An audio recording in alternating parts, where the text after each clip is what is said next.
Lucknow university से graduation और BBD Lucknow से फाइनेंस एंड मार्केटिंग में एमबीए कर चुके मिस्टर इमरान खान जी बैंकिंग और फाइनेंस के क्षेत्र के एक्सपर्ट हैं। रिटेल ब्रांच बैंकिंग में 18 सालों का तजुर्बा रखने वाले मिस्टर इमरान खान जी ने branch operations manager, loan processing, audit and operations, NRI services, investment desk, foreign exchange services आदि बहुमूल्य सेवाएं प्रदान की हैं। फाइनेंस के क्षेत्र में एक्सपर्टीज रखने वाले मिस्टर इमरान खान जी वर्तमान में बैंकिंग सेक्टर में महत्वपूर्ण भूमिका निभा रहे हैं। मिस्टर इमरान खान जी को समाधान ग्रुप और स्किल्ड एंटरप्रेन्योरशिप मिशन से जुड़ने के लिए धन्यवाद।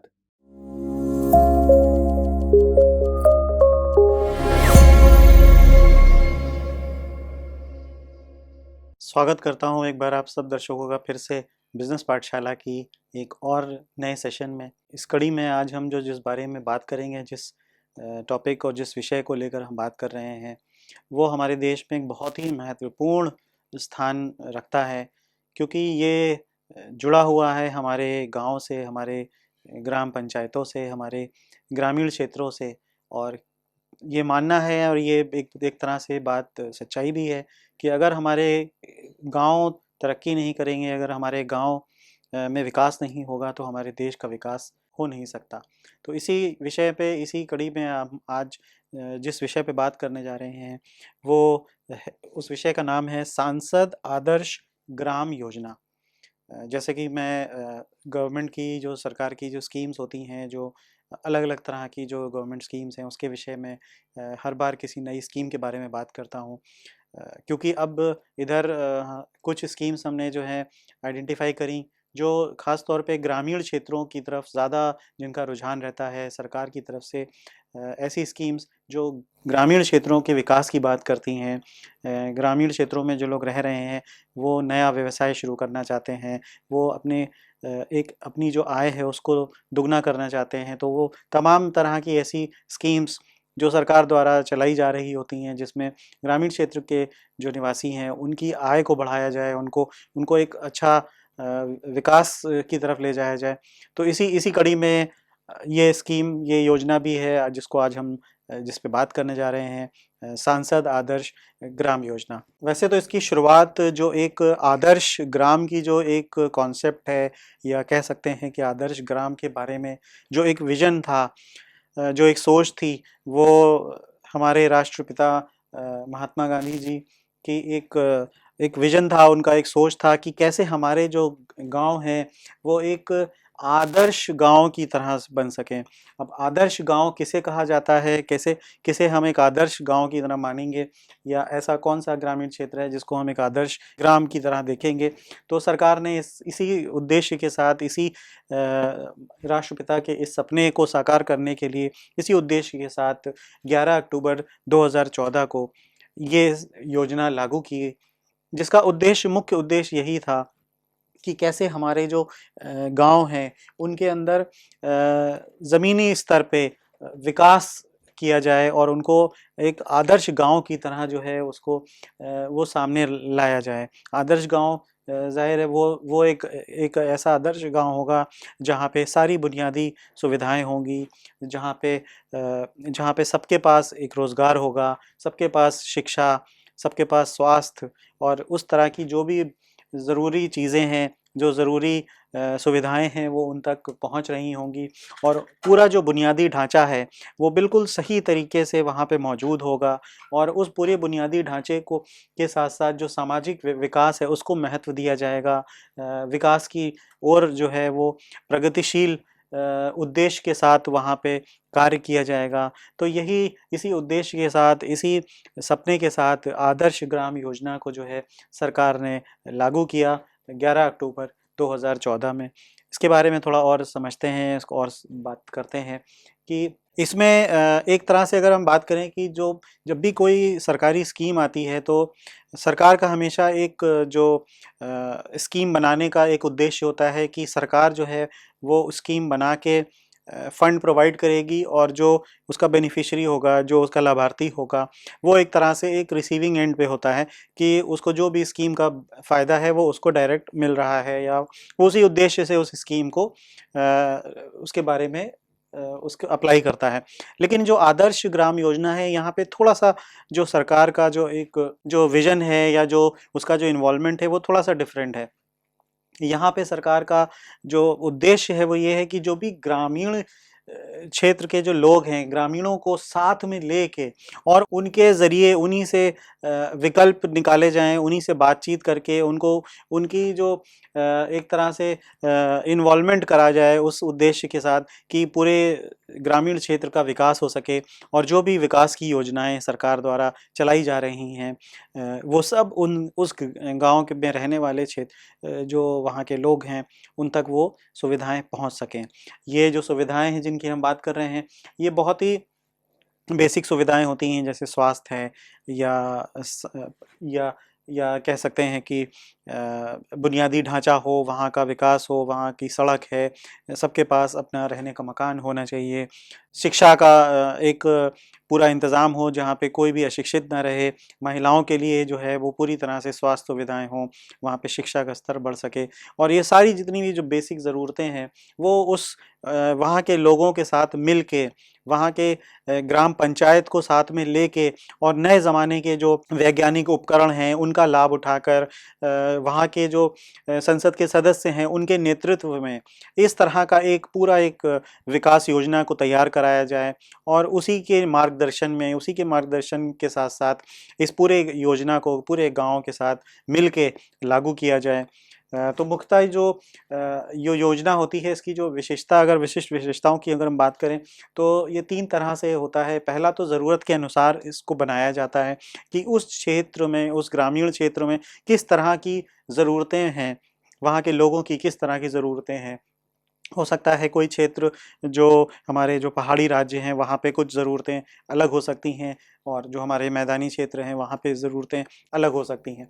तो वहाँ की ज़रूरतों को ध्यान में रख के उस पूरी योजना को बनाया जाए। इसी तरह वहाँ जो एक डिमांड किस तरह से डेवलप की जा सके, किस तरह का इंफ्रास्ट्रक्चर बनाया जा सके, किस तरह के रोज़गार के अवसर पैदा किए जा सकें कि वहाँ से डिमांड ड्रिवन अप्रोच हो सके, यानी कि समाज से जो प्रेरित होकर जो कार्य किए जा सकें उनकी तरफ किया जा सके। इसी तरह जैसे मैंने समाज से प्रेरित होने की बात करी कि ऐसी कौन-सी चीज़ें हैं जो वहीं के लोगों के द्वारा निकल के आएँ और उन्हीं के आइडियाज़ को और उन्हीं की ज़रूरतों के हिसाब से उन्हीं से प्रेरित होकर उस स्कीम को बनाया जाए, और उस स्कीम के अंदर जो है वो सारी जो है मॉडल को रखा जाए। इसी तरह जब ये सारी चीज़ें होंगी तो वहाँ पे एक बहुत ज़रूरी चीज़ हो जाती है कि वो जन भागीदारी वहाँ पे बहुत ज़रूरी होती है। सभी का उसमें इन्वॉल्वमेंट हो, सभी लोगों का उसमें जो है वो हिस्सेदारी हो, वो उस ग्राम योजना को लागू करने में, उस ग्राम योजना के बारे में उसको लागू करने में, उसको बनाने में, उसको मॉडिफ़ाई करने में, उन सब की भागीदारी ज़रूरी है। जितने भी लोग उस क्षेत्र में रह रहे हैं या उस क्षेत्र से संबंधित हैं, उन सब की भागीदारी इसमें बहुत ज़रूरी है, और ये योजना इसी 3 चीज़ों पे आधारित होती है कि पहले वहाँ पे जो ज़रूरत है उसको ध्यान में रखा जाए। इसी तरह जो वहाँ के लोग हैं उनसे प्रेरित होके, उस समाज से प्रेरित होके उस स्कीम को बनाया जाए, और तीसरा वहाँ पे जितने भी लोग हैं, उस समाज में रहने वाले लोग हैं, उस ग्राम पंचायत में रहने वाले लोग हैं, उन सब की उसमें भागीदारी सुनिश्चित की जाए, ताकि कोई भी ये ना कह सके वो उसका हिस्सा नहीं है या वो उस ग्राम पंचायत में उसकी भागीदारी नहीं थी या उसका कंट्रीब्यूशन नहीं था। ये कुछ 3 चीज़ों के बेसिस पे जो है इस स्कीम को एक तरह से लागू किया जाता है और बनाया जाता है। थोड़ा अब इसके बारे में समझते हैं कि इसके क्या उद्देश्य हैं। जैसे मैंने बताया कि ग्राम पंचायत में एक आदर्श ग्राम योजना को लागू करके एक आदर्श ग्राम का विकास किया जाए, तो थोड़ा इसको डिटेल में ऑब्जेक्टिव्स, इसके जो उद्देश्य हैं वो समझा जाए। सबसे पहली जो चीज़ होती है कि इस योजना के तहत, जैसे मैंने बताया कि सबकी भागीदारी होनी चाहिए इसमें, तो उससे क्या होता है कि ऐसी प्रक्रियाएं शुरू हो जाती हैं, ऐसी उस क्षेत्र में अंदर ऐसी प्रक्रियाओं को वो ट्रिगर कर दिया जाता है जिससे वहाँ का एक पूरा समग्र विकास हो सकता है, एक होलिस्टिक डेवलपमेंट हो सकता है जिस ग्राम पंचायत के बारे में हम बात कर रहे हों या जिस ग्राम पंचायत के बारे में ये योजना लागू की जा रही होगी। जाहिर है जब सब लोग मिलके किसी एक उद्देश्य की तरफ बढ़ेंगे या उस उद्देश्य की तरफ बात करेंगे या किसी एक स्कीम को लागू करने की जो कि वहाँ की ज़रूरत के हिसाब से है, वहाँ के लोगों की हिस्सेदारी के साथ साथ है, तो कहीं न कहीं एक पूरा ओवरऑल विकास की बात होगी वहाँ पे और वो एक आदर्श ग्राम योजना जो है वो आदर्श ग्राम में परिवर्तित होने लगेगी। इसी तरह जो दूसरा उद्देश्य है वो ये कि वहाँ के जो रहने वाले लोग हैं, जितनी भी वहाँ पे जनसंख्या है, उन सब का जो जीवन स्तर है उसको बढ़ाया जाए। कैसे वहाँ का जो स्टैंडर्ड ऑफ लिविंग है या जो जीवन की गुणवत्ता है, जो क्वालिटी ऑफ लाइफ जिसको कहते हैं, उसमें कैसे सुधार किया जा सके।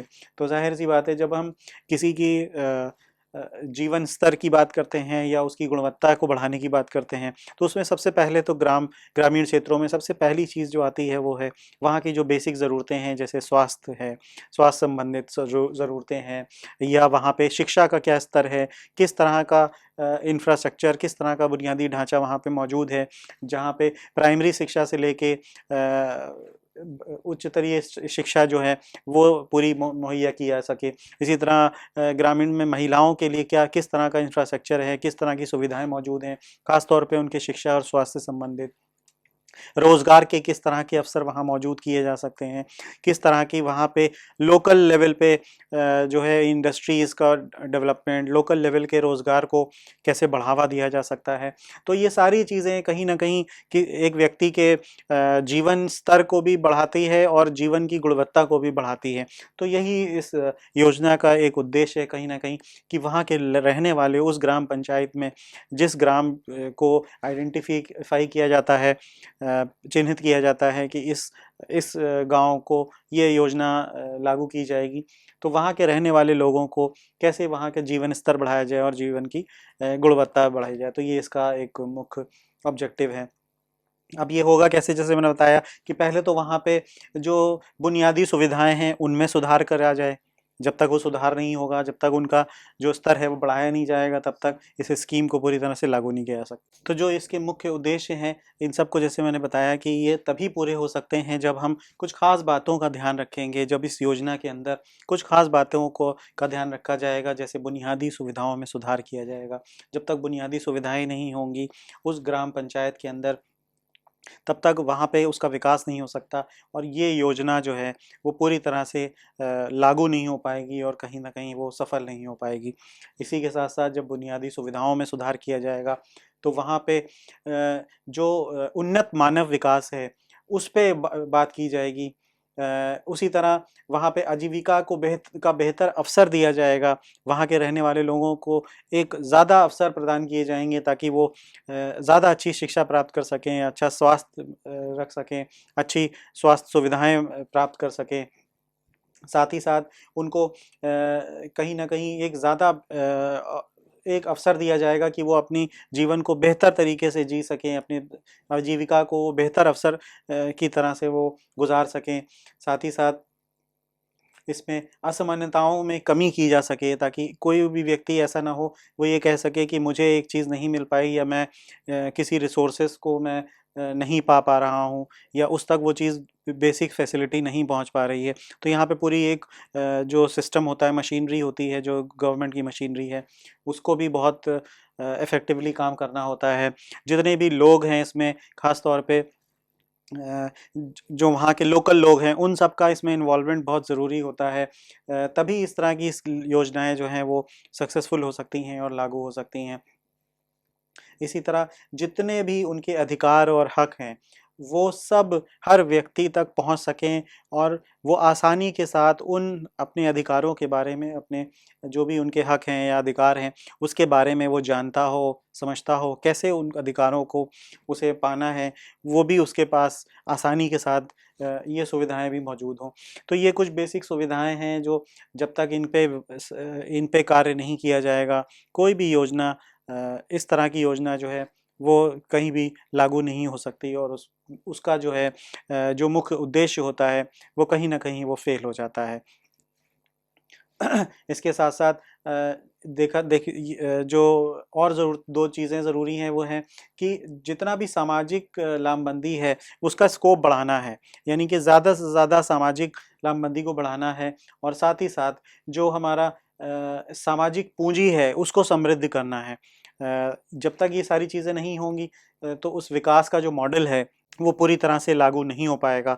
और ये बहुत ज़रूरी होता है कि जितना भी लोकल लेवल पे स्थानीय लेवल पे जो सरकार का मॉडल है उसको बहुत ज़रूरी होता है इफ़ेक्टिवली काम करना, और वही प्रेरित करता है कि जो हमारी स्कीम है वो सही से लागू हो सकती है कि नहीं हो सकती है। साथ ही साथ जितने भी ऐसे आइडेंटिफाइड जो आदर्श ग्राम हैं उनको एक तरह से एक स्कूल की तरह डेवलप करना, एक ट्रेनिंग सेंटर की तरह, ताकि वो लोकल डेवलपमेंट में जो है वो भागीदारी कर सकें, और जो आसपास की उनकी जो ग्राम पंचायतें हैं, जो आसपास के ग्रामीण क्षेत्र हैं, वो भी उनसे फ़ायदा उठा सकें, उनसे सीख सकें, उनको देखकर अपनी ग्राम पंचायतों को भी, अपने अड़ोस पड़ोस की जो ग्राम पंचायतें हैं, जो ग्रामीण क्षेत्र हैं, वो भी उनको देख के, उनसे सीख के और अपने अपने क्षेत्रों में भी विकास कर सकें, और अपने क्षेत्रों में भी इस तरह की स्कीमों को सक्सेसफुली जो है वो लागू कर सकें। तो ये बहुत ज़रूरी होता है इस तरह की बेसिक चीज़ों के साथ साथ काम करना। तो अब थोड़ा महत्वपूर्ण इस विषय में एक बहुत ही एक महत्वपूर्ण सब चीज़ समझते हैं कि कैसे एक ग्राम पंचायत को चिन्हित किया जाता है कि इस आदर्श ग्राम योजना को लागू किया जा सके। तो उसका चयन कैसे होता है वो प्रक्रिया थोड़ा समझते हैं कि कौन सी ऐसी, हमारे देश में तो बहुत सारे ऐसे ग्राम पंचायतें हैं, लेकिन उसको चिन्हित कैसे किया जाए, उसका क्या तरीका है, कैसे उसको चिन्हित किया जाता है, तो वो थोड़ा समझते हैं। तो इसमें जो ग्राम पंचायत होती है वो एक तरह से जो है बुनियादी, तो आइए अब समझते हैं कि कैसे एक जो ग्राम पंचायत होती है कैसे उसका चयन किया जाता है कि ये जो सांसद आदर्श ग्राम योजना है ये उसी ग्राम पंचायत में जो है वो लागू की जाए। तो कैसे उसको चिन्हित किया जाता है, कौन उसको आइडेंटिफाई करता है, क्या प्रक्रिया है, थोड़ा समझते हैं इसके बारे में। तो जैसे मैंने बताया कि क्योंकि हम एक ग्रामीण क्षेत्र की बात कर रहे होते हैं, तो जो ग्रामीण क्षेत्र को आइडेंटिफाई करने का, उसको चिन्हित करने का जो बेसिक तरीका है वो ये है कि उसको ग्राम पंचायत के आधार पर जो है वो चिन्हित किया जाए, और वही उसकी बुनियादी इकाई के तौर पे काम करती है। तो एक ग्राम पंचायत जो होती है उसको एक इकाई के तौर पे देखा जाता है। अब इसकी आबादी एक बुनियादी एक वो होता है कि जिसके बेसिस पे आइडेंटिफाई किया जाता है। तो जो मैदानी क्षेत्रों में जो आबादी है वो एक ग्राम पंचायत की 3000 से 5000 हो सकती है, और यही पहाड़ी क्षेत्रों में या आदिवासी या इस तरह के जो क्षेत्र हैं वहाँ पे ये जो आबादी है वो 1000 से ये 3000 तक हो सकती है।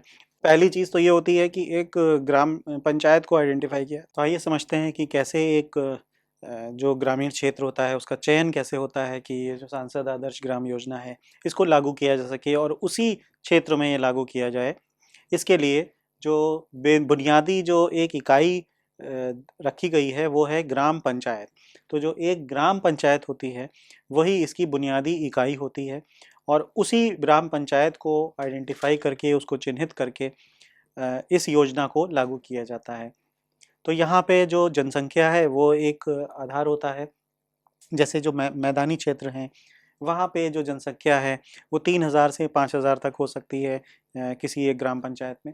इसी तरह जो आदिवासी क्षेत्र होते हैं या जो पहाड़ी क्षेत्र हैं वहाँ पे ये जनसंख्या 1000 से 3000 तक हो सकती है। तो जनसंख्या के आधार पर एक ग्राम पंचायत को जो है एक बुनियादी इकाई की तरह जो है उसे चिन्हित किया जा सकता है, और उसी के बेसिस पे ये स्कीम जो है वो वहाँ पे लागू की जाती है। अब ये क्योंकि ये सांसदों द्वारा इस योजना को लागू किया जाता है, और जो सांसद होता है वो कहीं न कहीं इसमें एक लीडर की तरह काम करता है, क्योंकि वही एक ग्राम पंचायत को आइडेंटिफ़ाई करके और वहाँ इस स्कीम को लागू करने की जो ज़िम्मेदारी होती है, वो वहाँ के जो सांसद होता है, जो मेंबर ऑफ़ पार्लियामेंट होता है, उसके ऊपर ये ज़िम्मेदारी दी जाती है कि वो कैसे वहाँ एक ग्राम पंचायत को आइडेंटिफ़ाई करके उसको एक आदर्श ग्राम की में विकसित करेगा। लेकिन बस जो ये समझने वाली बात है वो ये कि यहाँ पे जो मेंबर ऑफ़ पार्लियामेंट होगा या जो जो सांसद है, ये गाँव, ये ग्राम पंचायत उसकी या उसके स्पाउस की नहीं होनी चाहिए। तो ये एक बेसिक कंडीशन है कि वहाँ की आबादी इतनी होनी चाहिए, और जो सांसद होगा वो अपने ही गांव को आइडेंटिफाई नहीं करेगा। तो बुनियादी जो बेसिक इसमें पैरामीटर हो गया कि वो पॉपुलेशन और उसका अपना जो मेंबर ऑफ पार्लियामेंट होगा उसका अपना जो ग्रामीण क्षेत्र है वो नहीं होना चाहिए। तो इसके लिए जो सांसद होगा वो फौरन ही शुरू की जाने वाली किसी एक ग्राम पंचायत को चिन्हित करेगा, और साथ ही साथ दो ऐसी और ग्राम पंचायतों को भी चिन्हित करेगा जिसमें ये योजना बाद में शुरू की जा सके। तो एक ग्राम पंचायत ऐसी उसे जो है वो पहचान करनी है जिसमें ये योजना फ़ौरन लागू की जा सके, और दो अन्य ऐसी योजनाएं ऐसी ग्राम पंचायतें चिन्हित करनी है जिनमें ये बाद में शुरू की जा सके। इसी के साथ साथ जो सांसद होगा वो अपने निर्वाचन क्षेत्र के भीतर, जो भी उसका निर्वाचन का क्षेत्र है उसके अंदर एक जो पंचायत है उसका वो चयन करता है, और उसी ग्राम पंचायत के अंदर वो उस स्कीम को वो लागू करेगा। इसी तरह जो राज्यसभा का सांसद होता है वो भी उस राज्य के अपनी पसंद के किसी भी ज़िले के ग्रामीण क्षेत्र में वहाँ की ग्राम पंचायत को जो है वो चिन्हित कर सकता है, और वहाँ उसके अंदर ये स्कीम को वो लागू कर सकता है। तो जो लोकसभा सांसद होता है वो अपने निर्वाचन क्षेत्र के अंदर करता है। इसी तरह जो राज्यसभा सांसद होता है वो उस पूरे राज्य में से किसी भी एक ज़िले की ग्रामीण क्षेत्र की किसी भी एक ग्राम पंचायत को वो चिन्हित करके उसके अंदर ही इस स्कीम को लागू किया जा सकता है। अब समझते हैं कि क्या गतिविधियां होती हैं एक आदर्श ग्राम के अंदर, क्योंकि हम जो बात कर रहे हैं वो कहीं ना कहीं ग्रामीण क्षेत्र के विकास की बात कर रहे हैं। इस स्कीम के द्वारा कैसे ग्रामीण क्षेत्र के अंदर विकास किया जा सके, तो कौन सी ऐसी गतिविधियां करनी होंगी जिससे ये जो सांसद आदर्श ग्राम योजना है उसको लागू किया जा रहा है और वो उसको सक्सेसफुल बनाया जा सके। तो सबसे पहली ज़रूरत जो, जैसे मैंने पहले भी बात करा कि यहाँ पे लोगों का वहाँ के बसने वाले लोग हैं, जो वहाँ के नागरिक हैं, जो वहाँ का समाज है, उन सब का इसमें इन्वॉल्वमेंट बहुत ज़रूरी है। और उनका क्या एक कह सकते हैं कि उनका क्या विज़न है, वो आगे अपनी किस तरह से अपने लिए जो है वो वहाँ पे एक पूरा सिस्टम बनाना चाहते हैं, कैसे अपने विकास अपने ग्राम को अपने ग्रामीण क्षेत्र को विकास की ओर ले जाना चाहते हैं। तो ये बहुत ज़रूरी है कि वहाँ का जो सांसद हैं, जो वहाँ की ग्राम पंचायत है, जो वहाँ के नागरिक हैं, और जो वहाँ पे सरकारी मशीनरी जो काम कर रही है, जो भी सरकार के नुमाइंदे हैं, वो सब मिल के कैसे ये सुनिश्चित करेंगे कि वहाँ के जो लोगों का जो एक विज़न है वो उस क्षेत्र को लेकर, वहाँ जो उनकी क्षमताओं को देखते हुए, जहाँ वहाँ पे जो उपलब्ध संसाधन हैं, उन सब को ध्यान में रखते हुए कैसे उस ग्रामीण क्षेत्र का विकास किया जाए और क्या-क्या गतिविधियाँ वहाँ पे की जाएँ जिससे उन सब क्षेत्रों में विकास हो सके। तो सबसे पहली चीज़ तो वहाँ पे जो ज़रूरत होती है वो होता है व्यक्तिगत विकास। जब तक व्यक्तिगत विकास नहीं होगा, लोगों का खुद एक विकास नहीं होगा, उनकी शिक्षा के माध्यम से, ट्रेनिंग के माध्यम से, स्किल डेवलपमेंट के माध्यम से, तब तक किसी भी योजना को पूरी तरह से लागू नहीं किया जा सकता, एक आदर्श ग्राम में परिवर्तित नहीं किया जा सका। तो बहुत ज़रूरी है कि वहाँ के जो लोग रहने वाले जो लोग हैं, उनका एक व्यक्तिगत विकास किया जाए। जब एक व्यक्ति का विकास होता है, उसी से समाज का विकास होता है। तो जो व्यक्तिगत विकास के साथ-साथ बहुत ज़रूरी होता है कि वहाँ का जो समाज है, उसका डेवलपमेंट हो, उसका विकास हो।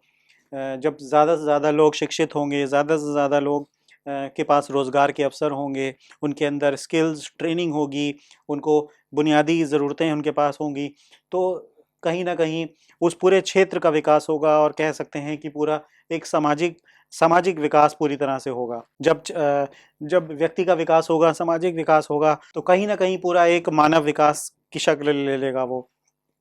पूरा समाज, पूरा जो ग्रामीण क्षेत्र है, वहाँ पे सब लोग शिक्षित होंगे, सबके पास स्वास्थ्य की सुविधाएँ होंगी, सबके पास रोज़गार के अवसर होंगे, और कहीं न कहीं एक पूरा मानव विकास दिखेगा वहाँ पे उस आदर्श ग्राम में। जब हम मानव विकास तक की स्टेज तक पहुँच जाएँगे, तो कहीं न कहीं वहाँ पे एक आर्थिक विकास भी नज़र आएगा। ज़ाहिर है जब सब लोग शिक्षित होंगे, सबके पास एक ऐसा ऐसा रोज़गार के अवसर होंगे, तो जब मानव विकास होगा, इसी के साथ-साथ हम वहाँ पे देखेंगे उस क्षेत्र में एक आर्थिक विकास की तरफ वो क्षेत्र बढ़ रहा होगा, क्योंकि जब लोगों का विकास हो रहा होगा, समाज का विकास हो रहा होगा, पूरे वहाँ पे बसने वाले लोगों का, उस क्षेत्र का विकास हो रहा होगा, तो कहीं न कहीं वहाँ पे एक आर्थिक जो विकास है वो भी नज़र आएगा, वहाँ की अर्थव्यवस्था में बदलाव नज़र आएगा। लोग वहाँ पे ज़्यादा से ज़्यादा लोग शिक्षित होंगे, स्वास्थ्य के प्रति जागरूक होंगे, साफ-सफाई को लेके जागरूक होंगे, वहाँ पे बीमारियाँ कम होंगी, वहाँ पे स्वास्थ्य संबंधित जो भी समस्याएँ हैं वो कम हो जाएँगी। वहाँ पे कहीं न कहीं रोज़गार के नए अवसर भी होंगे, लोग ज़्यादा से ज़्यादा रोज़गार की तरफ आगे होंगे, उनकी आय मज़बूत हो रही होगी, वो आय बढ़ रही होगी, तो कहीं न कहीं एक आर्थिक विकास भी हमें नज़र आएगा उस क्षेत्र में। इसी के साथ-साथ वहाँ पे ऐसे ग्राम जो आदर्श ग्राम होंगे, वहाँ पे पर्यावरण का भी विकास होगा। लोग क्योंकि जागरूक होंगे, ज़्यादा से ज़्यादा शिक्षित होंगे, वो जागरूकता की तरफ होंगे, जो साफ-सफाई है उसके बारे में ज़्यादा होंगे, जागरूक होंगे, तो कहीं न कहीं वो पर्यावरण को भी जो है, कहीं न कहीं वो उसके विकास में भी वो भागीदारी निभा रहे होंगे। तो पर्यावरण का भी विकास वहाँ पे सुनिश्चित होगा। इसी के साथ-साथ वहाँ पे सामाजिक सुरक्षा की जो भावना होगी, वो बहुत ज़्यादा होगी। लोगों के अंदर डर नहीं होगा, लोगों के पास क्योंकि शिक्षा मौजूद होगी, स्वास्थ्य की सुविधाएँ मौजूद होंगी, जो बेसिक इंफ्रास्ट्रक्चर है, मकान है, बिजली है, सड़क है, इस तरह की जो सुविधाएँ अगर वहाँ पे मौजूद होंगी, तो कहीं न कहीं एक सामाजिक सुरक्षा का भी एक भाव बढ़ेगा। वहाँ पे सामाजिक सुरक्षा का एक भाव जो है, वो ज़्यादा होगा। साथ ही साथ वहाँ पे जो बुनियादी सुविधाएँ हैं और सेवाएँ हैं, वो सबके पास मौजूद होंगी। सभी ग्रामीण क्षेत्र के उस आदर्श ग्राम के रहने वाले लोग होंगे, उन सब के पास ये बेसिक सुविधाएँ पहले से मौजूद होंगी और ये सारी चीज़ें होने की वजह से कहीं न कहीं वहाँ पे सुशासन होगा, एक गवर्नेंस सिस्टम बहुत ही मज़बूत होगा, वहाँ का क्राइम रेट कम होगा, वहाँ पे बहुत सारी ऐसी चीज़ें होंगी जो जिनमें सरकार जो है जिसको पालन करने में सरकार को बहुत कठिनाई होती है, लेकिन ऐसे आदर्श ग्राम में सुशासन एक अपने आप हो रहा होगा, एक ऐसी प्रक्रिया होगी जो अपने आप हो रही होगी, जो वहाँ के ग्रामीणों की वजह से ऐसा माहौल बन चुका होगा कि वहाँ पे इस तरह की दिक्कतें और इस तरह की परेशानियाँ वहाँ पे नहीं आएँगी। तो आइए अब समझते हैं कि कैसे एक गाँव को चिन्हित करके कैसे उसको एक आदर्श ग्राम में बदलने की क्या रणनीति होगी, क्या स्ट्रैटेजी होगी सरकार की? तो ये थोड़ा समझने की कोशिश करते हैं।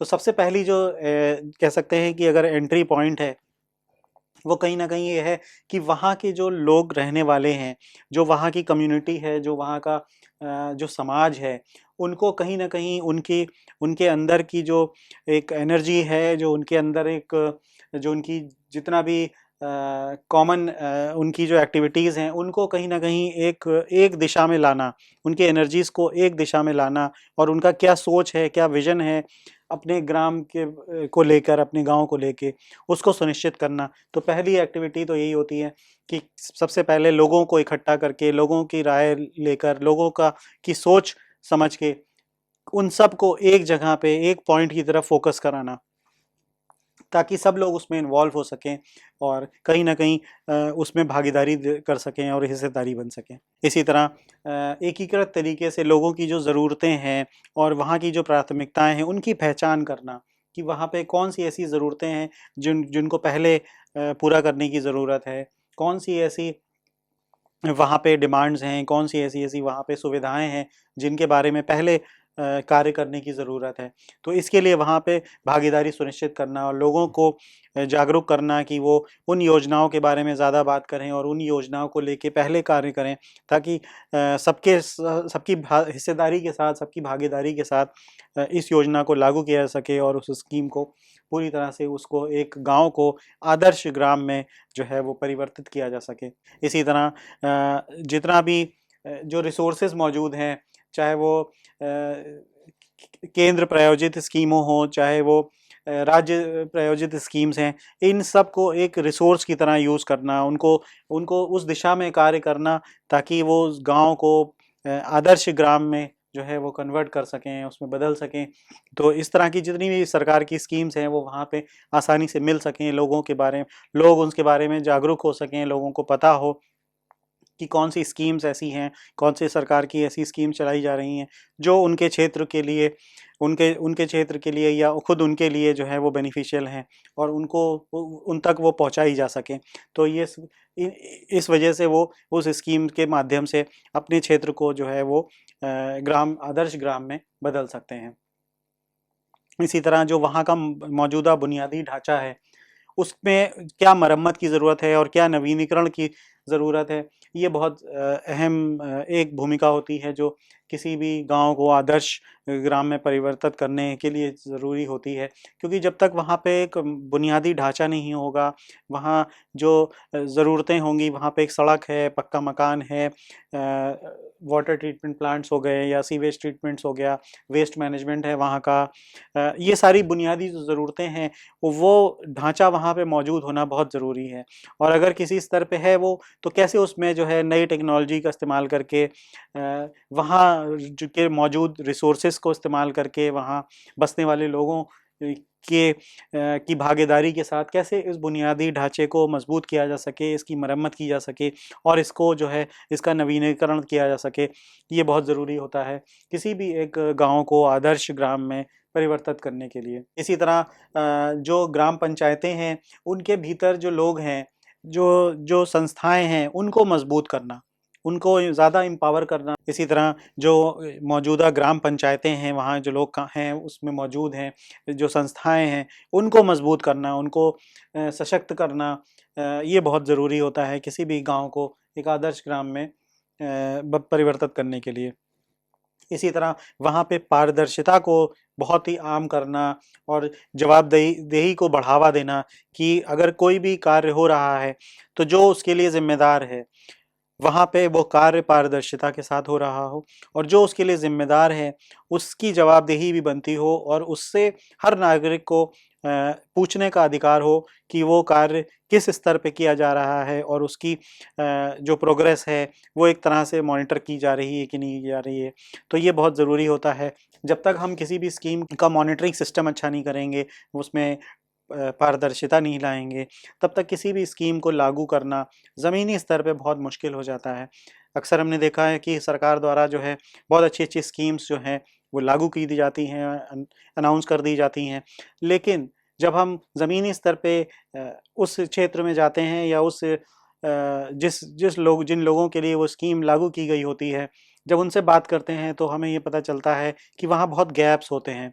वहाँ पे अक्सर वो स्कीम्स डायरेक्टली वहाँ तक नहीं पहुँच पा रही होती हैं कि बहुत सारे ऐसे कारण हो सकते हैं।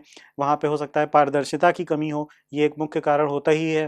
साथ ही साथ जो लोग ज़िम्मेदार हैं उस क्षेत्र में उस स्कीम को लागू करने के लिए, उनकी जवाबदेही का कोई सिस्टम नहीं होता है। तो इसलिए वहाँ पे मॉनिटरिंग सिस्टम बहुत ज़रूरी होता है। तो आइए अब समझते हैं कि टेक्नोलॉजी का जो है वो क्या इस्तेमाल है और कैसे हम टेक्नोलॉजी को इस्तेमाल करके जो हमारी ये स्कीम है एक आदर्श ग्राम में परिवर्तित करने की किसी भी गांव को, सांसद आदर्श ग्राम योजना, इसको टेक्नोलॉजी की मदद से हम कैसे बेहतर बना सकते हैं।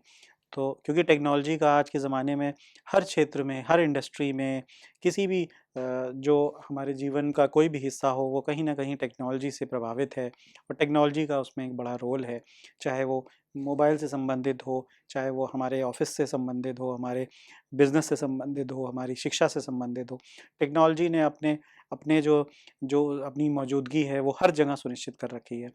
तो क्यों ना इस टेक्नोलॉजी का इस्तेमाल करके हम भी इस योजना को जो है और बेहतर बनाएँ। ऐसी कौन-सी टेक्नोलॉजीज़ हैं जिन पे काम करके, जिनको इस्तेमाल करके किसी भी एक ग्राम को या किसी एक क्षेत्र को एक आदर्श ग्राम में परिवर्तित किया जा सकता है? जैसे space application and remote sensing technology है।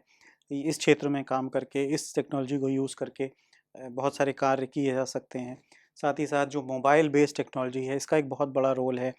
चाहे डेटा कलेक्शन से संबंधित हो, जो फील्ड वर्कर्स हैं, उनको अगर किसी क्षेत्र में जाके डेटा कलेक्शन करना है या कोई डेटा बनाना है या कुछ बायोमेट्रिक्स से रिलेटेड कुछ डेटा कलेक्शन करना है, कोई एक्टिविटी करनी है, वहाँ पे मोबाइल बेस्ड टेक्नोलॉजी का इस्तेमाल करके उस क्षेत्र में, उस ग्रामीण क्षेत्र में काफ़ी कार्य किया जा सकता है।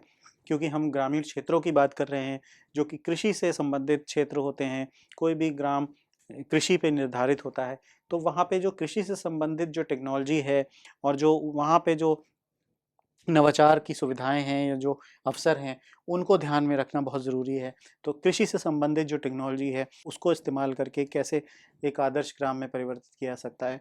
इसी तरह जो आजीविका से संबंधित जो ऐसी टेक्नोलॉजीज़ हैं उनको इस्तेमाल करके वहाँ के जो लोग रह रहे हैं, उनके जीवन स्तर को कैसे और अच्छा करा जा सकता है। ऐसी टेक्नोलॉजीज़ को इस्तेमाल करना। साथ ही साथ जब हम विकास की बात करते हैं, आदर्श ग्राम में एक विकास के बुनियादी ढाँचे की विकास की बात करते हैं, तो वहाँ पे बहुत ज़रूरी होता है कि जो भवन निर्माण की जो आज के नए ज़माने की जो टेक्नोलॉजीज़ हैं, जिनमें कम लागत में, कम एनर्जी में, कम समय में एक ज़्यादा प्रोडक्टिविटी निकाली जा सकती है। तो ऐसी नए ज़माने की जो भवन निर्माण की जो टेक्नोलॉजीज़ हैं, उनको इस्तेमाल करना। साथ ही साथ ग्रामीण क्षेत्रों में एक सड़क का एक बहुत बड़ा जो काम है, जो अभी भी होना बाकी है। तो सड़क निर्माण की जो टेक्नोलॉजीज़ हैं, उनको इस्तेमाल करना, उनको लागू करना, वो बहुत ही महत्वपूर्ण एक हिस्सा बन जाता है। इसी के साथ-साथ जो वहाँ की जो जल आपूर्ति इसका जो पूरा एक प्रक्रिया है, जो वहाँ से स्वच्छता संबंधित जो भी जो टेक्नोलॉजी है, चाहे वो जल और जल आपूर्ति से संबंधित हो सकती है या सीवेज से संबंधित हो सकती है, वेस्ट मैनेजमेंट से संबंधित हो सकती है। तो जल आपूर्ति और जो उससे स्वच्छता से संबंधित जो भी टेक्नोलॉजी है, उसको इस्तेमाल करके इस तरह की जितनी भी टेक्नोलॉजीज़ हैं, उनको इस्तेमाल करके कहीं न कहीं किसी भी एक ग्राम को एक आदर्श ग्राम में परिवर्तित आसानी के साथ किया जा सकता है। और मैं समझता हूँ कि इस तरह की जो टेक्नोलॉजीज़ होती हैं, इनका इस्तेमाल करके ना सिर्फ समय बचाया जा सकता है, बल्कि जो इसका इम्पैक्ट होता है, जो इसका असर होता है, वो कम समय में ज़्यादा लोगों तक होता है। तो कहीं न कहीं टेक्नोलॉजी का एक बहुत बड़ा इस्तेमाल है, बहुत बड़ा रोल है, जो इस तरह की स्कीम में जो है वो महत्वपूर्ण भूमिका भी निभाता है। कुछ ऐसी टेक्नोलॉजीज़ हैं, जिनको हम अपने ग्रामीण क्षेत्रों में इस्तेमाल कर सकते हैं। देखते हैं कि जो क्या एक एक गाँव के अंदर उसका आर्थिक विकास कैसे किया जा सकता है, उसके लिए क्या कार्य होते हैं जिनको करा जाए, जिससे उस क्षेत्र का, उस गाँव का, उस ग्रामीण क्षेत्र का आर्थिक विकास हो सके। तो देखिए क्योंकि कोई भी सरकारी स्कीम जो होती है उसका मुख्यतः जो जो मेन ऑब्जेक्टिव होता है वो यही होता है कि जो उसके लाभार्थी हैं, जिनके लिए वो स्कीम बनाई गई, उनका जो है विकास हो, उनका जीवन स्तर बढ़े। वो कहीं न कहीं अगर गरीबी रेखा से या उससे नीचे के लोग हैं, तो उनके उनके जीवन स्तर में जो है वो बदलाव आए और वो कहीं न कहीं जो है वो आगे बढ़ें, उनको नए रोज़गार के अवसर मिलें। तो जब हम आर्थिक विकास की बात करते हैं, तो यहाँ पे भी बहुत ज़रूरी हो जाता है ये सुनिश्चित करना कि जितनी भी ऐसी आर्थिक गतिविधियाँ हैं, जिसको करने से जिनको ऐसे परिवार जो हमारे गरीबी रेखा से नीचे में की कैटेगरी में आते हैं, उनको उस गरीबी रेखा की कैटेगरी से निकाल के उनको जो है आगे बढ़ाया जाए, उनका विकास किया जाए।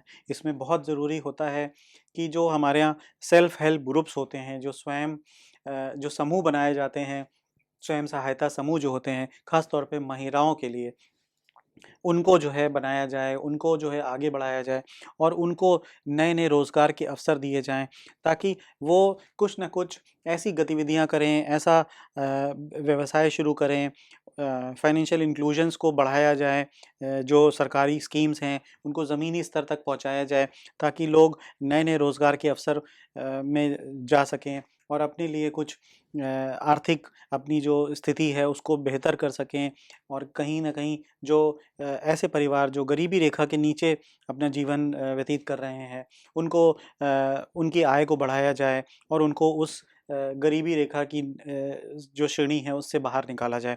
इसके लिए बहुत ज़रूरी है कुछ ऐसी गतिविधियाँ करना जो ख़ास तौर पे ग्रामीण क्षेत्रों में उसका एक इस्तेमाल है, इसका ज़रूरत है। जिससे ये गतिविधियाँ बढ़ेंगी तो कहीं न कहीं आर्थिक विकास की तरफ वो क्षेत्र जाएगा। इसमें मुख्यतः जो सबसे पहला नाम आता है वो होता है जैविक खेती का। आजकल जैसे हम बात करते हैं कि जैविक खेती बहुत एक ज़रूरी होता जा रहा है। जिस तरह के जो किसान हैं उनको जो है फ़ार्मिंग के लिए जैविक खेती के लिए प्रेरित किया जा रहा है। ताकि जो उनकी जो गुणवत्ता है उनके उत्पादों की, वो बेहतर की जा सके। और इसमें रोज़गार के भी अवसर हैं, बहुत सारी नई-नई तरह के रोज़गार के अवसर आ रहे हैं और इससे एक आर्थिक अर्थव्यवस्था में भी सुधार आता है। तो जैविक खेती उसमें एक बहुत बड़ा एक भूमिका निभाती है। इसी तरह जो वहाँ का सॉइल हेल्थ कार्ड सिस्टम है, वो बहुत ज़रूरी होता है वहाँ पे। इस तरह का इस्तेमाल करना, सॉइल हेल्थ कार्ड्स का इस्तेमाल करना और उसको यूज़ करना, ताकि वहाँ पे उस जो आर्थिक अर्थव्यवस्था है उसको बेहतर किया जा सके। इसी तरह जो क्रॉप इंटेंसिफिकेशन स्कीम होती है, इसको लागू करना, साथ ही साथ जो सीड बैंक्स होते हैं, सीड बैंक्स को बनाना, वहाँ पे ऐसे उनकी स्थापना करना, ये बहुत ज़रूरी होता है ताकि उस क्षेत्र में जो है वो आसानी के साथ ये जो है उपलब्ध हो सकें। इसी के साथ-साथ जो भी हमारे नॉन टिम्बर फॉरेस्ट प्रोड्यूस हैं, उनको बढ़ावा देना, उनको ज़्यादा से ज़्यादा उनका बढ़ावा करना, ये एक ज़रूरी चीज़ निकल के आती है। इसके साथ-साथ जो गोबर बैंक हैं या जो पशु छात्रावास हैं या इस तरह के जो पशुधन विकास से संबंधित जो कार्य हैं, उनको करना, उनको लागू करना, ऐसी गतिविधियाँ को बढ़ावा देना, जिससे वहाँ के रहने वाले लोग इस तरह की गतिविधियाँ करके या इस तरह के व्यवसाय को आगे बढ़ा के वहाँ का एक जो लोकल जो आर्थिक अर्थव्यवस्था है उसका सुधार कर सकें। साथ ही साथ माइक्रो इरिगेशन, एक जिसको माइक्रो सिंचाई कहते हैं, ये एक बहुत बड़ा एक अपने आप में स्कोप है इसका। इसी के साथ-साथ जो कृषि सेवा केंद्र हैं, इनकी स्थापना करके, इनको जो है प्रमोट करके वहाँ की अर्थव्यवस्था को बेहतर किया जा सकता है। तो ये कुछ ऐसी एक्टिविटीज़ हैं जिनको करके किसी भी एक ग्रामीण क्षेत्र को, वहाँ की अर्थव्यवस्था को बेहतर करने के लिए इन सभी जो एक्टिविटीज़ हैं, इनको करके वहाँ की अर्थव्यवस्था को और बेहतर किया जा सकता है। इसके साथ आप समझते हैं कि कैसे ऐसी कौन-सी प्रक्रियाएँ हैं, ऐसी कौन-सी गतिविधियाँ हैं, जिनको करके वहाँ का जो एक सामाजिक सुरक्षा की जो भावना है, जो सामाजिक सुरक्षा है, उसको कैसे बढ़ावा दिया जा सकता है? कैसे लोगों के अंदर एक सामाजिक सुरक्षा की जो भावना है, एक सामाजिक सुरक्षा की एक गारंटी दी जा सके एक तरह से, क्योंकि सरकार की एक बहुत बड़ी ज़िम्मेदारी होती है, किसी भी अपने नागरिक को एक सामाजिक सुरक्षा प्रदान करना। तो ये बहुत ज़रूरी होता है कि एक आदर्श ग्राम के अंदर सामाजिक सुरक्षा की जो भावना है ये बहुत ज़्यादा हो। इसके लिए क्या ज़रूरी कार्य हैं, क्या ज़रूरी गतिविधियाँ हैं, जिनको सरकार द्वारा लागू किया जाए, सरकार द्वारा उस पे काम किया जाए। तो सबसे पहली जो ज़रूरत आती है, वो आती है कि ऐसे परिवारों को चिन्हित करना, ऐसे लोगों को चिन्हित करना जिनको पेंशन दी जा सके, ताकि एक एक समय के बाद अगर वो कार्य नहीं कर सकते हैं, चाहे वो वृद्धावस्था की वजह से हो या किसी तरह की विकलांगता की वजह से हो, या कोई महिला है जो विधवा है और उसके परिवार में कोई भी ऐसा व्यक्ति नहीं है जो उसका पालन-पोषण कर सके, तो ऐसे लोगों को चिन्हित करना और उनको एक पेंशन के फ़ॉर्म में, एक पेंशन के साथ, ताकि उनके आत्मसम्मान का भी जो है वो ध्यान रखा जा सके और उनको पेंशन के साथ कुछ एक तरह का फाइनेंशियल हेल्प दी जा सके, ताकि वो अपना जीवन यापन अच्छे से कर सकें। अगर किसी के पास एक पेंशन की सुविधा होगी, तो वो वृद्धावस्था में हो या विकलांगता में हो या वो कोई विधवा महिला है, उसके अंदर कहीं न कहीं एक सामाजिक सुरक्षा की भावना रहेगी। वो अपना पालन-पोषण कर सकती है या वो कर सकता है। तो पेंशन एक बहुत ज़रूरी कार्य है, एक ज़रूरी चीज़ है, जो किसी भी एक आदर्श ग्राम में आसानी के साथ मुहैया होनी चाहिए। इसके साथ-साथ जो बीमा की योजनाएँ हैं, सरकार द्वारा बहुत सारी जो बीमा योजनाएँ लागू की जाती हैं, जिसमें जो एक बहुत ही कॉमन नाम है जैसे आम आदमी बीमा योजना। इस तरह की जो योजनाएँ हैं, उनकी जागरूकता बहुत ज़रूरी है और उनको उससे लोगों के अंदर एक कहीं न कहीं एक ये भावना पैदा होती है कि हाँ, अगर मुझ पे कोई विपदा आती है, तो कहीं न कहीं मेरे पीछे मेरे परिवार के लिए कुछ ऐसी एक तैयारी है कि कम से कम उनके परिवार को कुछ सहारा मिल सकता है। इस तरह की योजनाओं को लागू करने में बैंकों का बहुत बड़ी पूर्ण भूमिका होती है, क्योंकि जितने भी बैंक होते हैं, उनके जो खातेधारक होते हैं, उन खातों से ही इस बीमा की जो है एक तरह से जो जो प्रीमियम की रकम होती है, वो ली जाती है और वो उन्हीं खातों में ये प्रीमियम की जो रकम होती है उनके नॉमिनी को दी जाती है।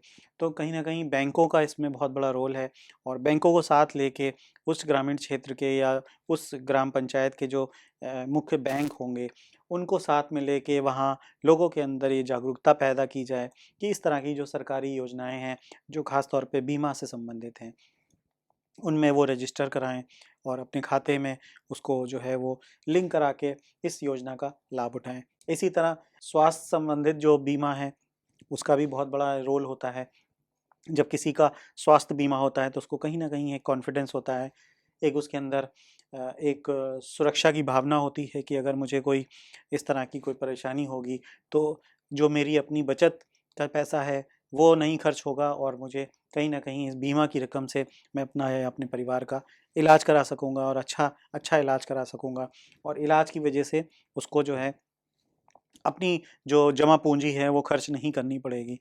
तो ये 2-3 चीज़ें ज़रूरी हैं जिसके बेसिस पे कह सकते हैं कि हाँ, जो सामाजिक सुरक्षा की जो भावना होती है किसी भी एक ग्रामीण के अंदर, ख़ास तौर पे जो हम एक आदर्श ग्राम की बात कर रहे हैं, तो आदर्श ग्राम में तो बहुत ज़रूरी है कि जो सामाजिक सुरक्षा की जो भावना है ये बहुत ज़्यादा हो किसी भी नागरिक के अंदर जो उस क्षेत्र में बस रहे हैं।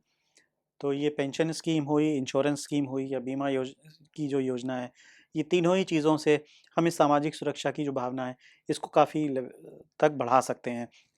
ये हमने कुछ समझा ऐसी बातों के बारे में जिससे ग्रामीण क्षेत्र को आइडेंटिफ़ाई करके एक हम आदर्श ग्राम में परिवर्तित कर सकें।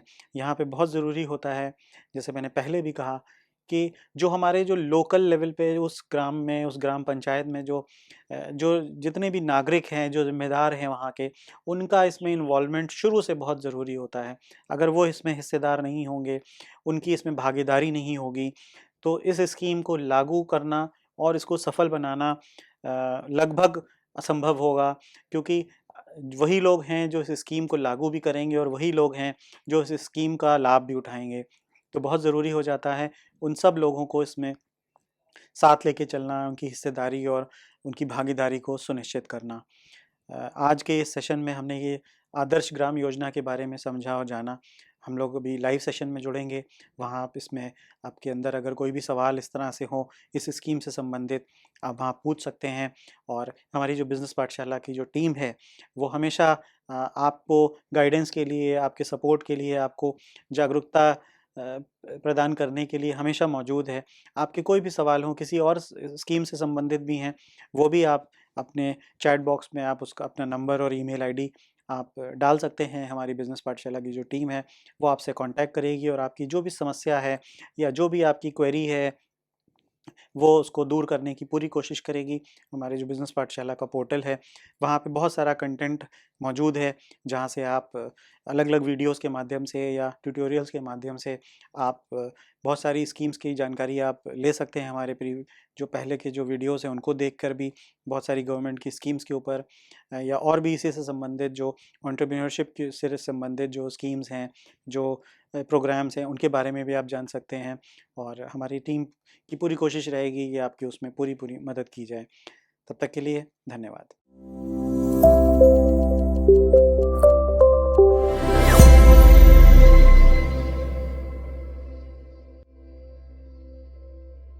हेलो एवरीवन, मैं हूं धात्री और आज हम डिस्कस करने वाले हैं कुछ ऐसे यूनिक बिजनेस आइडियाज जो स्मॉल स्केल होने के साथ साथ स्मार्ट भी हैं। जी हाँ, स्मार्ट हम इसको इसलिए कहेंगे क्योंकि कम लागत में ये आपको ज्यादा मुनाफा दे करके जाएंगे। तो आगे बढ़ते हैं और देखते हैं कौन से ऐसे बिजनेस आइडियाज हैं जो आपको बना सकते हैं एक सफल एंटरप्रेन्योर। सबसे पहले जिस बिजनेस आइडिया के बारे में हम बात करने वाले हैं वो है ट्रांसलेशन सर्विसेज। ट्रांसलेशन सर्विसेज की बहुत ज्यादा डिमांड है क्योंकि हमें टेक्स्ट चाहिए होता है अलग अलग लैंग्वेजेस में फॉर डिफरेंट पर्पसेस। हम चाहें तो टेक्स्ट को वेबसाइट पे भी डाल सकते हैं या उसको हम हार्ड कॉपी में प्रिंट भी कर सकते हैं। ज्यादातर ट्रांसलेशन का काम इस्तेमाल हो रहा है वेबसाइट कंटेंट क्रिएशन में, क्योंकि अलग अलग देशों में जब आपका कंटेंट जाता है तो वहां की लोकल भाषा में आपके प्रोडक्ट या सर्विस के बारे में इंफॉर्मेशन होना बहुत जरूरी है। ये कस्टमर्स के ऊपर एक अच्छा इम्पैक्ट डालता है। तो ट्रांसलेशन सर्विसेज एक ऐसा बिजनेस आइडिया है जो आपके लिए बहुत सारे अपॉर्चुनिटीज के दरवाजे खोलता है। आइए जानते हैं कुछ ट्रांसलेशन सर्विसेज के बारे में। ट्रांसलेशन सर्विसेज में आता है converting the written material from one language to another, यानी कि एक होती है आपकी सोर्स लैंग्वेज जिसमें कि कंटेंट क्रिएट किया जाता है, और एक होती है आपकी टारगेट लैंग्वेज जिसमें आपका कंटेंट ट्रांसलेट किया जाता है। ये सर्विसेज आपको प्रोवाइड करती हैं with the ease of converting documents from one language to another. ये डिफरेंट पर्पसेस के लिए कन्वर्ट किया जाता है। कई जगहों पे कॉन्फिडेंशियलिटी को मेंटेन करने के लिए भी ट्रांसलेशन का यूज होता है। इन सर्विसेज में आता है ट्रांसलेशन, साथ ही साथ interpretation, dubbing and language courses. कई बार ऐसा होता है कि एक पर्टिकुलर कोर्स एक लैंग्वेज में अवेलेबल होता है, उसको आप मार्केट करना चाहते हैं ऐसे एरियाज में जहां पे लैंग्वेजेस डिफरेंट हैं, यहां पे आपके काम आती है डबिंग, लैंग्वेज असेसमेंट और बहुत सारे और भी ऐसी जगहें हैं जहां पे ट्रांसलेशन सर्विसेज का बहुत ज़्यादा इस्तेमाल होता है। तो अगर आप देखें, आपको इस बिजनेस में बहुत ज़्यादा इन्वेस्टमेंट की ज़रूरत नहीं है। मैं तो कहती हूँ अगर आप एक लैंग्वेज एंथुजियास्ट हैं, लिंग्विस्टिक्स में आपका खासा इंटरेस्ट है, तो आप अपनी स्किल्स को पॉलिश कर सकते हैं। एक से ज़्यादा लैंग्वेजेस में मास्टरी करके आप खुद का लैंग्वेज ट्रांसलेशन बिजनेस स्टार्ट कर सकते हैं। ट्रांसलेशन का बहुत ज़्यादा स्कोप है क्योंकि अलग अलग राज्यों में, अलग अलग देशों में हमें सेम कंटेंट को डिफरेंट तरीके से प्रेजेंट करना पड़ता है। तो इस तरीके से ये बन सकता है आपके लिए एक बहुत अच्छा बिजनेस आइडिया। आइए बात करते हैं इसके मार्केट सिनारियो के बारे में। तो इंडियन मार्केट साइज की अगर हम बात करें तो इसकी approximate value 500 million US dollar साल 2023 में आंकी गई है। ग्लोबल मार्केट की अगर हम बात करें तो साल 2020 में ये मार्केट 39.37 बिलियन यूएस डॉलर्स पे था। तो आप देख सकते हैं कितना ज्यादा स्कोप है इस बिजनेस का। कहा जा रहा है कि साल 2028 तक इसका global market 46.22 billion US dollars तक पहुंचेगा। तो अच्छी ग्रोथ रेट ये बिजनेस प्रॉमिस कर रहा है। आने वाले टाइम में लोग पढ़ना बंद नहीं करेंगे। कई तरीके का कंटेंट कई तरीके के लैंग्वेजेस में अलग अलग जगहों पे इस्तेमाल होता है और इसका इस्तेमाल कम नहीं होने वाला है। सो रिटन ट्रांसलेशन सर्विसेज की अगर हम बात करें तो मार्केट शेयर है इनका 48.73%। यहाँ पे अगर हम देखें तो रिटन ट्रांसलेशन सर्विसेज जो हैं उनकी market value 18.6 billion US dollar साल 2022 में थी। तो ये सारा जो मार्केट सिनारियो मैंने आपको बताया है, ये आपको दर्शाता है कि ट्रांसलेशन सर्विसेज एक बहुत ही अच्छा बिजनेस आइडिया है आपके लिए। आने वाले टाइम में कई अपॉर्चुनिटीज लेकर के ये बिजनेस आइडिया बन जाएगा एक हॉट सेलिंग बिजनेस आइडिया। आइए बढ़ते हैं अपने दूसरे बिजनेस आइडिया की तरफ। हमारा दूसरा बिजनेस आइडिया है digital event planning business. Digital event planning बहुत ज़्यादा ग्रो किया था लॉकडाउन के ड्यूरेशन में, क्योंकि लोगों के पास कोई और जरिया नहीं था जिससे कि वो अपने इवेंट्स को प्लान कर सकें। बहुत सारी ऐसी ऑर्गेनाइजेशंस होती हैं, बहुत से ऐसे कॉर्पोरेट होते हैं जहाँ पे इवेंट्स बहुत इंपॉर्टेंट होते हैं। ये इवेंट्स नेटवर्किंग के लिए इंपॉर्टेंट हैं, क्लाइंट एंगेजमेंट के लिए इंपॉर्टेंट हैं। साथ ही साथ अगर हम एजुकेशनल इंस्टीट्यूशंस की बात करें तो इन इवेंट्स के थ्रू स्टूडेंट्स को काफ़ी ज़्यादा बेनिफिट मिलता है। तो देखा जाए तो ये ऐसे इवेंट्स हैं जो कि ज्योग्राफिकली बाउंडेड नहीं है, यानी कि ये इवेंट्स दुनिया के किसी भी कोने में बैठ करके होस्ट किए जा सकते हैं और इनकी जो ऑडियंस होती है वो थ्रू आउट द वर्ल्ड किसी भी कंट्री से हो सकती है। तो डिजिटल इवेंट जो होता है वो अपने आप में एक बहुत बड़ा मीडियम है to reach out to a lot of people. आप ज्योग्राफिकली बाउंड नहीं है, कहीं से भी आपके क्लाइंट्स, कहीं से भी आपके स्टूडेंट्स या आपकी टारगेट ऑडियंस कनेक्ट कर सकती है। तो बहुत ज़्यादा ज़रूरत है ऐसे कंपनीज की जो कि डिजिटल इवेंट प्लानिंग करें और उनके एग्जीक्यूशन को अच्छे तरीके से करें। बड़े बड़े ऑर्गेनाइजेशन, जहाँ की हम बात कर रहे हैं एजुकेशनल इंस्टीट्यूशंस की या कॉर्पोरेट्स की, अपने जेब से अच्छा खासा पैसा खर्च करने को तैयार है किसी भी कंपनी के लिए जो कि उनको digital event planning solutions provide करता है। तो आइए जानते हैं डिजिटल इवेंट प्लानिंग के बारे में। This involves easy and efficient facilitation of events by leveraging technologies, यानी कि टेक्नोलॉजी का इस्तेमाल करके अपने इवेंट को लोगों तक पहुंचाना, उसकी स्मूथ फंक्शनिंग, स्मूथ एग्जीक्यूशन, यही है डिजिटल इवेंट प्लानिंग। यहाँ पे हम बात करते हैं सक्सेसफुल एग्जीक्यूशन ऑफ इवेंट। यहाँ पे प्रेजेंटेशन का बहुत ज़्यादा एम्फेसिस होता है, साथ ही साथ प्रॉपर कनेक्टिविटी। अब आप 500 लोगों की एक ऑडियंस का अगर हम बात करें तो 500 लोगों को मैनेज करना, साथ ही साथ हर एक इंसान को स्पेशल फील कराना, उनकी प्रॉब्लम सुनना, साथ ही साथ अगर उनका कोई भी डिस्कशन पॉइंट है उसको इंक्लूड करना, अपने आप में एक हरक्यूलियन टास्क होता है। इस टास्क को आसान बनाती है डिजिटल इवेंट प्लानिंग कंपनी।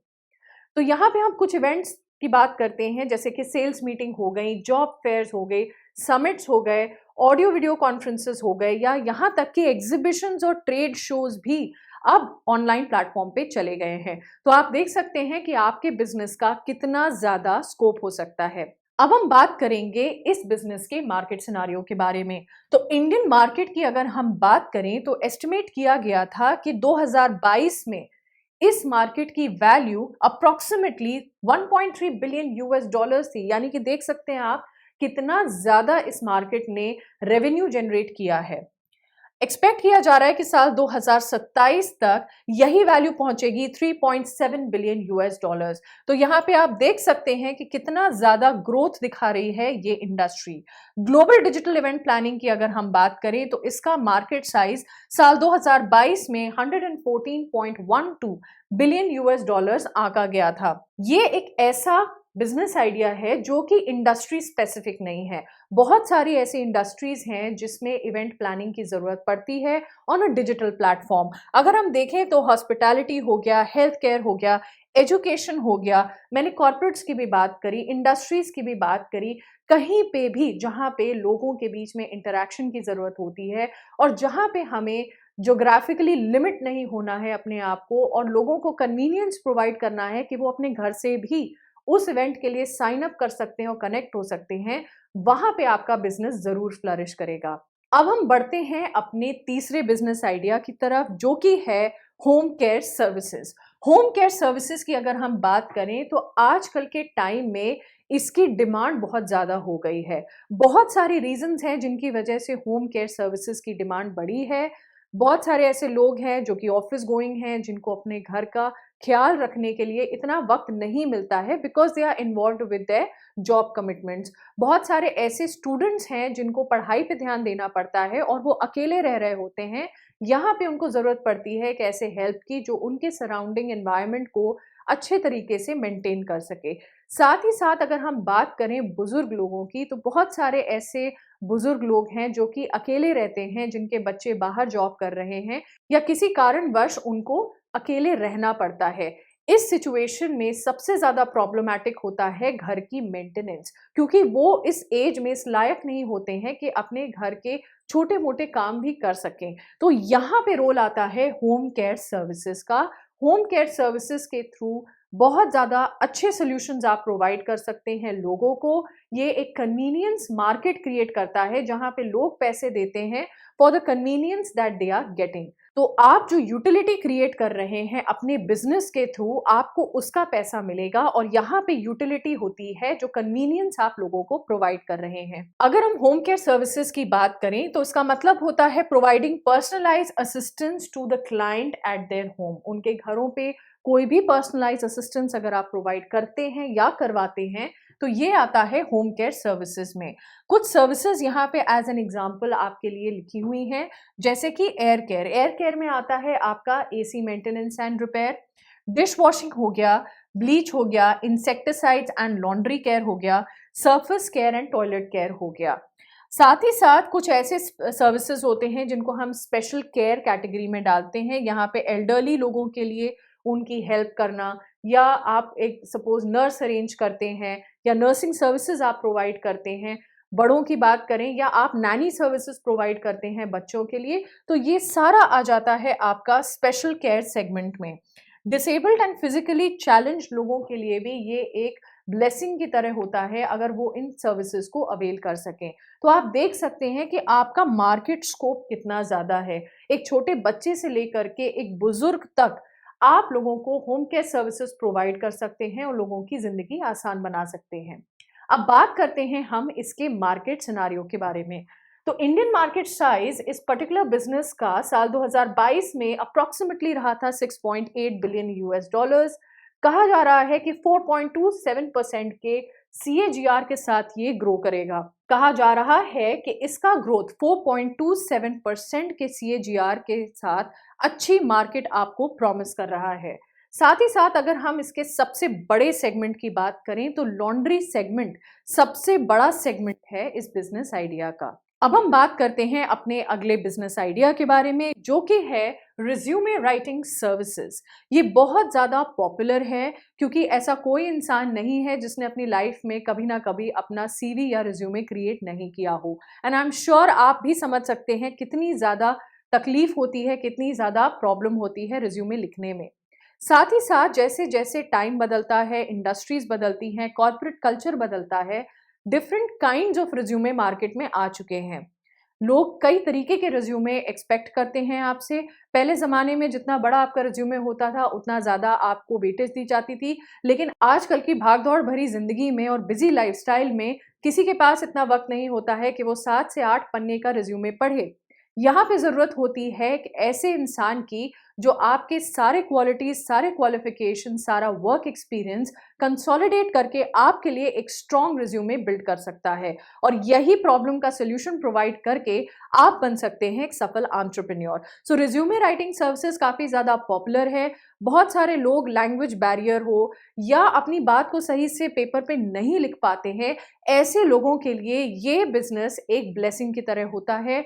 वो रिज्यूमे राइटिंग सर्विसेज को अवेल करके अपने रिज्यूमे को परफेक्ट बना सकते हैं जॉब सेक्टर के लिए, क्योंकि रिज्यूमे बहुत इंपॉर्टेंट रोल प्ले करता है आपके जॉब सिक्योर करने में।